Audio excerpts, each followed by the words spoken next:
जी, नमस्कार।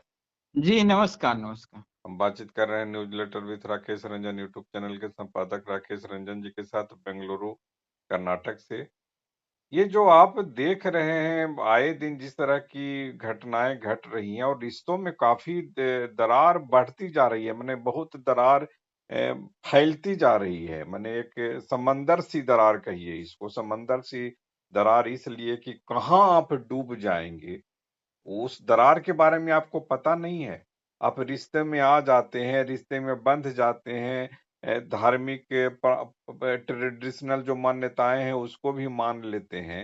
लेकिन कहीं न कहीं या तो समझौते में ये जो रिश्तों के का जो समझौता है या कहीं न सामाजिक दबाव जो काम कर रहा है या परंपरा जो काम कर रही है, कहीं कोई एक ऐसी बात है जो महीन लाइन को लोग समझ नहीं पाते हैं, बाद में बहुत घटनाएँ घट जा रही है, बहुत बड़ी घटना घट जा रही है, आदमी अपनी जान से ही हाथ धो रहा है। जी,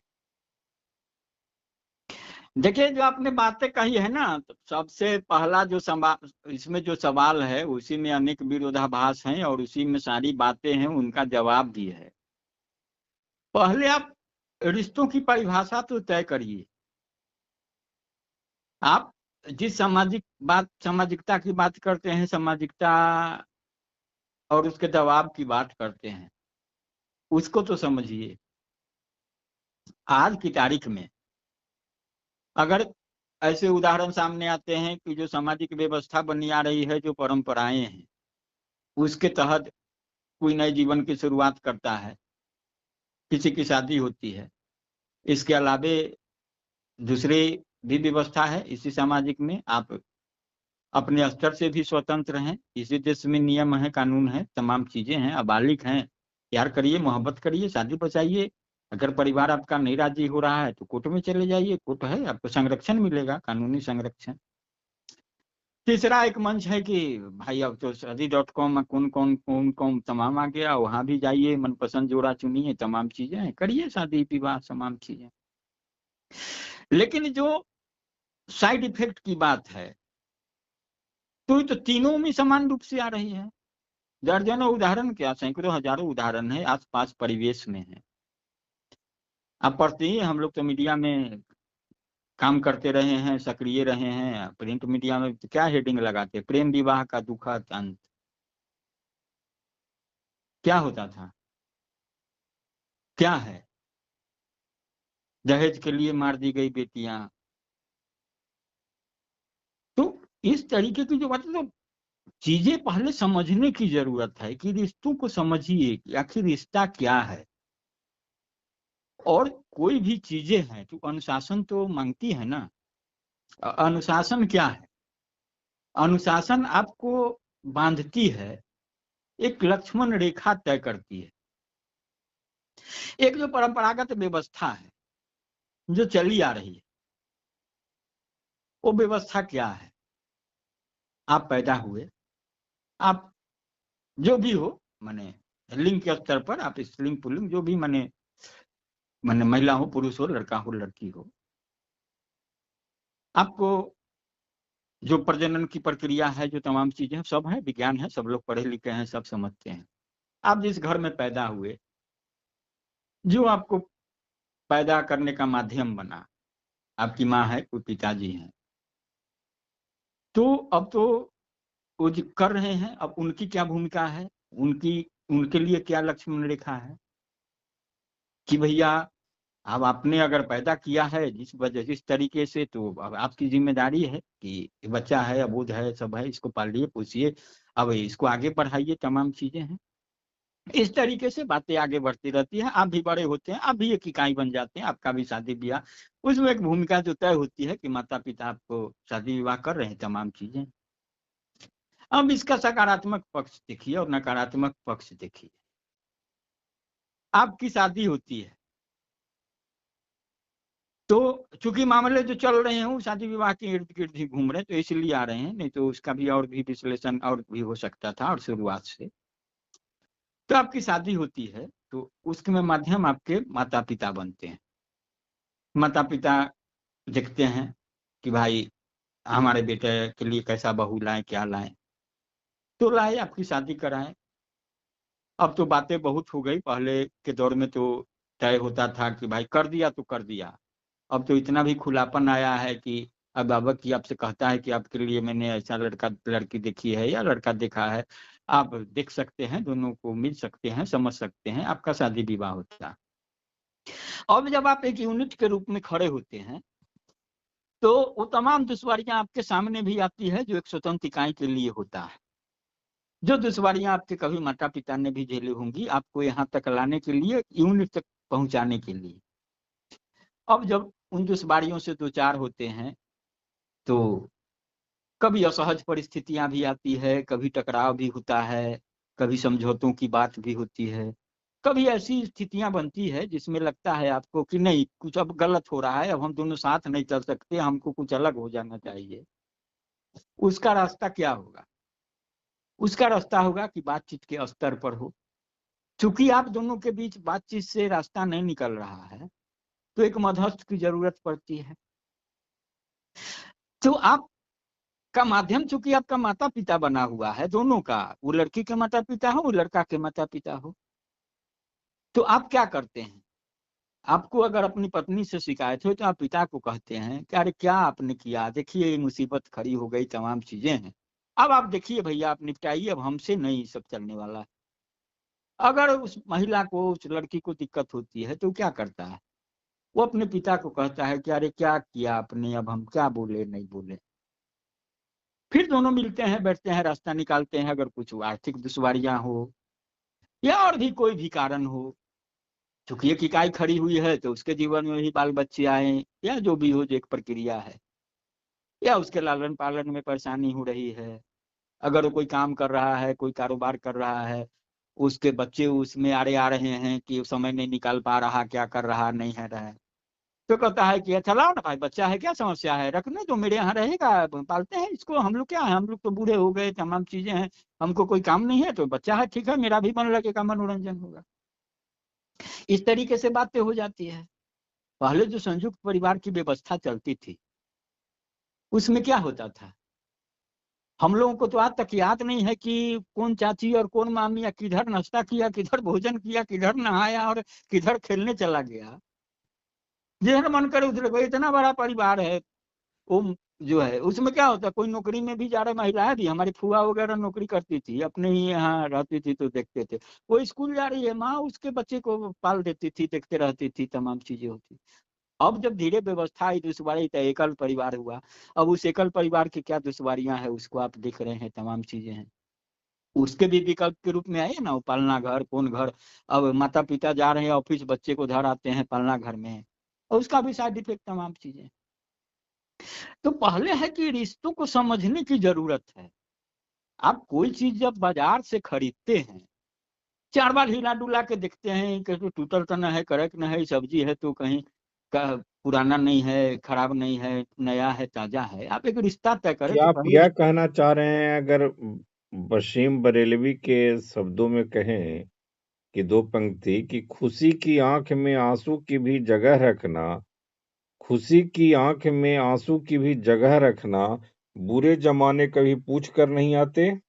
बेशक वही कह रहे हैं, तो हम जो कह रहे हैं ना कि पहले रिश्तों को समझिए, फिर रिश्तों की अहमियत को समझिए, रिश्तों की जरूरत को समझिए, और फिर रिश्ता बनाइए, रिश्ता तय करिए, कोई समस्या नहीं आएगी। अभी जो कई कई उदाहरण आ रहे हैं कहीं, अब देखते हैं पति पत्नी की हत्या कर दे रहा, पत्नी पत्नी की हत्या कर दे रहा, पति शादीशुदा जीवन से अलग एक कहीं बहक रहा है, भटक रहा है, पत्नी कहीं भटक जा रही है, हत्या जैसी घटनाएं हो जा रही है। एक पर एक उदाहरण है, तमाम चीजें हैं। उसको देखने की जरूरत है कि चेक बैलेंस कहाँ होगा जब आप अच्छा, रिश्तों को। ये जो वसीम बरेलवी की अगर दो लाइनों को फिर से देखा जाए कि मोहब्बत के दिनों की यही खराबी है, ये रूठ जाए तो फिर लौट कर नहीं आते, क्या ये कहीं जो आपने कहा था कि कुछ इस तरह की शादी ब्याह या रिश्ते होने पर माँ बाप को फिर दोष देते हैं, क्या इसी मोहब्बत की जो राह है वही अपने में एक कष्टकारी है, या उसकी अपनी कोई सच्चाई, असली हकीकत उसमें नहीं है कि रूठ जाए तो फिर लौट कर नहीं आते?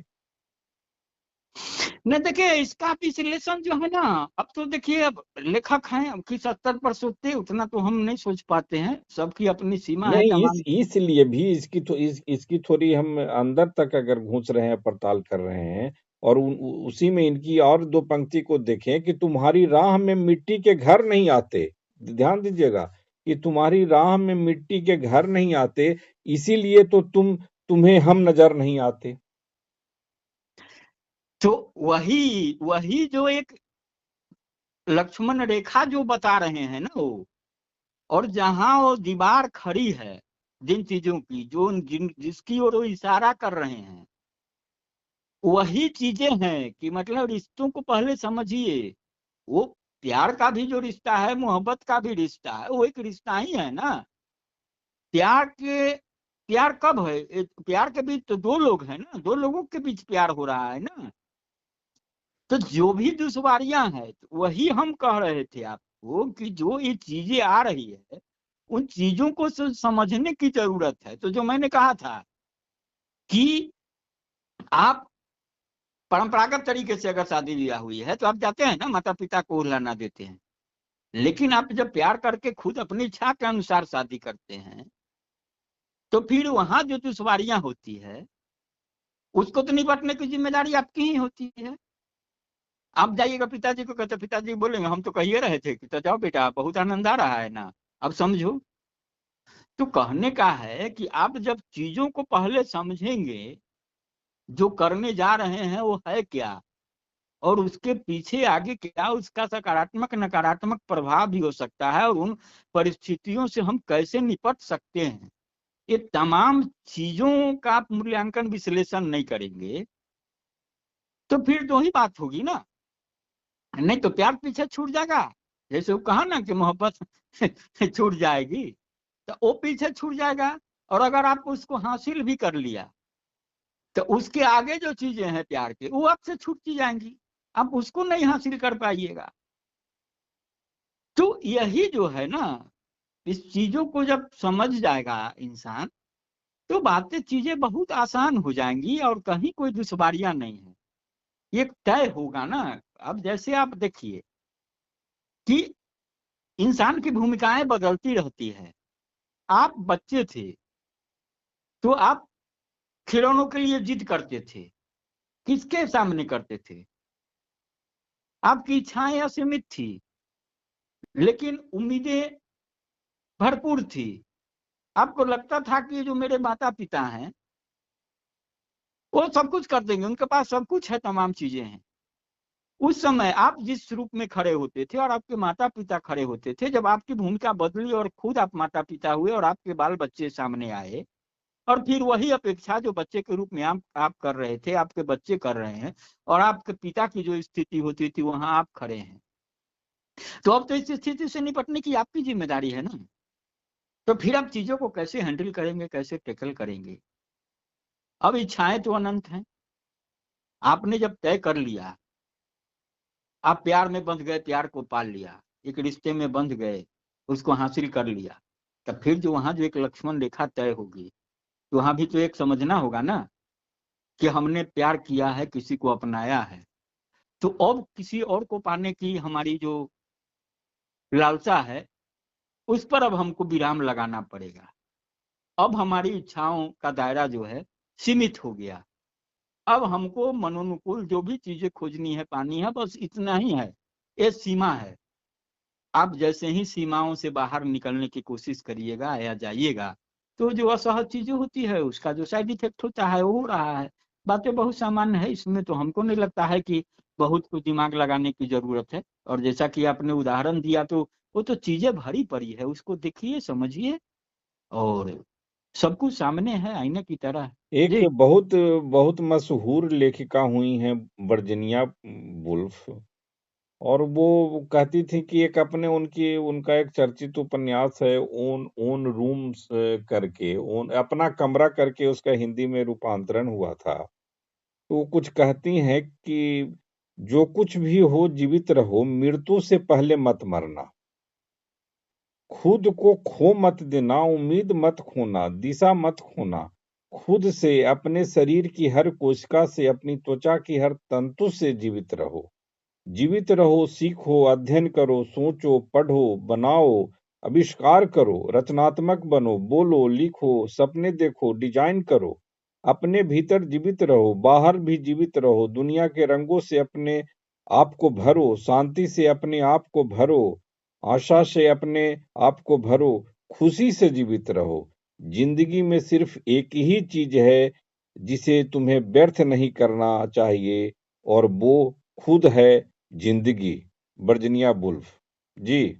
हाँ, आखिरी तो सवाल। अब देखिए, आपने जो बातें कही, अब इसी को समग्रता में जब आप समझने की कोशिश करेंगे तो एक के बाद एक कड़ी जुड़ती है। वो कहीं एक चीज नहीं कह रहे हैं, लेकिन निष्कर्ष सुना रहे हैं एक मुकम्मल रूप से। लेकिन वो जो निष्कर्ष है जो जिंदगी का, वह जिन जिन पहलुओं से गुजर रहा है उसकी भी वो चर्चा कर रही है। तो जब उस चीजों को समग्रता में आप ग्रहण करिएगा तो जो उसके परिणाम आने वाले हैं समग्रता में, वो मुकम्मल रूप से आपके सामने आएगी। जब एक सिरा को पकड़ेंगे दूसरे सिरा को छोड़े रहेंगे, तो फिर जो उसके परिणाम हैं वो चूंकि मुकम्मल परिणाम नहीं है, वो चीजें सब उसका साइड इफेक्ट है। तो साइड इफेक्ट तो वही होता है ना, जो सकारात्मक प्रभाव नहीं है, वो तमाम नकारात्मक चीजें सामने आ गई। तो जो नकारात्मकता क्या होती है जो सामने है, जिससे आप दो चार हो रहे हैं। तो यही है कि चीजों को समग्रता में समझने की जरूरत, वो चाहे जिंदगी हो या जिंदगी से जुड़े कोई भी पहलू हो, वो नाते, रिश्ते, दुनियादारी, हर एक चीजें, इच्छाएं, जरूरतें, जो भी कहिए, एबीसीडी, जो भी, जो ए टू से जेड तक जो भी चीजें हैं, आप समग्रता में जब सोचेंगे तो चीजें बहुत आसान होगी।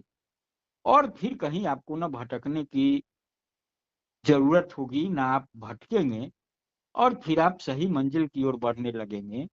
और तब फिर आपकी जो जिंदगी है वो एक मुकम्मल जिंदगी के रूप में सामने होगी, और आप जिंदगी को मुकम्मल तरीके से जी पाएंगे, जो आपने कहा अभी उदाहरण। जी। एक, क्या इस बात से हम लोग चार्ली चैपलिन की इन पंक्तियों से क्या हम लोग अपनी बात खत्म कर सकते हैं कि आत्महत्या के अधिकांश मामलों में लोग मरना नहीं चाहते। आत्महत्या के अधिकांश मामलों में लोग मरना नहीं चाहते, वे चाहते हैं बस उनका दर्द मर जाए। आखिरी 2 शब्द आपके। हाँ, बेशक, क्योंकि होता क्या है ना कि वो मरना तो बेशक नहीं चाहता है ना, लेकिन वो जो उसको जिंदगी की जो दुश्वारियां हैं, क्योंकि वो जिंदगी को मुकम्मल तरीके से जी नहीं रहा है, वो जिंदगी को समझ नहीं रहा है समग्रता में, तो उसको यही एक रास्ता नजर आता है। और वह जो रास्ता है वो तो कहीं पहुंचाता नहीं है, वो तो जिंदगी ही छीन रहा है ना। तो बस उसी चीजों को समझने की जरूरत है। अब तो देखिए ना, कोई भी आत्महत्या करता है, कभी आप सुने हैं कि आराम से जहर खा लिया और सोया हुआ था? नहीं, वो अंत में तो चिल्लाता है बचाओ बचाओ, आग लगा लेता है शरीर में, और फिर क्या करने लगता है, बचाओ बचाओ, भागने लगता है पानी नदी। कभी कभी तो ऐसा भी होता है कि आध जला जी जाता है और जिंदगी और नरक हो जाती है। लोग कहते हैं कि भाई जो मरना ही चाह रहा था तो मर क्यों नहीं गया?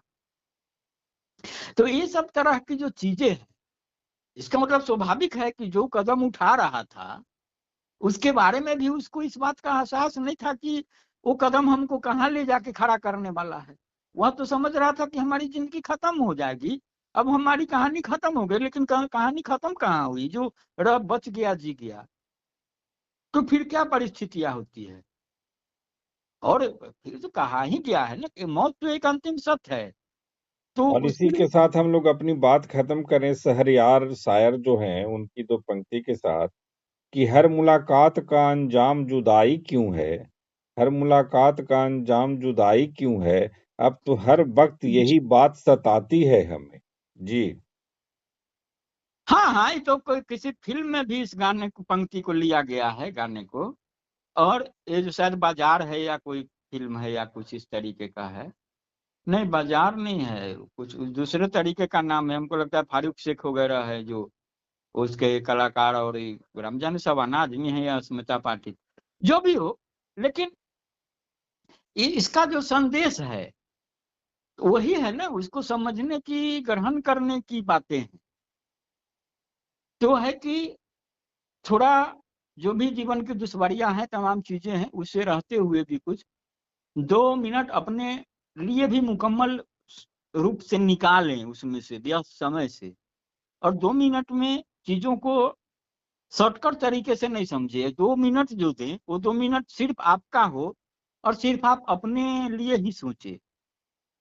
तो जब आप अपने लिए सही तरीके से सोचेंगे तो आपके लिए जब चीजें आसान होगी, तो समझिए कि अगर हर एक इंसान इसी तरीके से करता है तो फिर एक मुकम्मल चीजें हो जाएंगी, तो सब कुछ आसान हो जाएगा। क्योंकि सब आसान है, सब सामान्य है, सब कुछ चीजें बखूबी चल रही है सही दिशा में, तो फिर लगेगा कि सब कुछ अच्छा अच्छा है, तमाम चीजें हैं। तो यही तो जीवन है और यही जीवन का सार है, निष्कर्ष है जी। बशीर बद्र की पंक्तियों में हम लोग अपनी बात खत्म करें कि खतावार समझेगी दुनिया तुझे, खतावार समझेगी दुनिया तुझे, अब इतनी भी ज्यादा सफाई न दे। नमस्कार, समय निकालने के लिए बहुत बहुत आभार। जी जी, आभार।